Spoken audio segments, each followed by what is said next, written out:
প্রিয় অষ্টম শ্রেণীর শিক্ষার্থী বন্ধুগণ, দেখো তোমাদের গণিতের অনুশীলনী 2.1-এর সরল মুনাফার ক্ষেত্রে মুনাফার হার নির্ণয়ের জন্য 6 দাগের এই অঙ্কটির সমাধান করার চেষ্টা করি। কি আছে 6 দাগে? বার্ষিক শতকরা মুনাফা কত হলে 13,000 টাকা, 5 বছরে মুনাফা আসলে 18,850 টাকা হবে। তোমাদের সময় সংক্ষেপ করার জন্য আমি অঙ্কটিকে করে বোঝানোর চেষ্টা করছি। সমাধান: এখানে আসল পি আছে 13,000 টাকা আর মুনাফা আই সমান কি আছে? মুনাফা আসল থেকে আমরা আসলটা বিয়োগ করছি।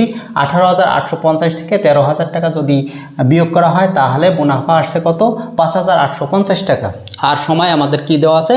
5 বছর। মুনাফার হার আর হচ্ছে কি নির্ণয় করতে হবে। এখন আমরা জানি মুনাফার হার আর ইকুয়াল টু কি আছে? আই ভাগ পি এন। এখানে আই, পি এবং এন এর মান বসিয়ে আমরা এই পেয়েছি। এরপরে আমাদের কি আছে?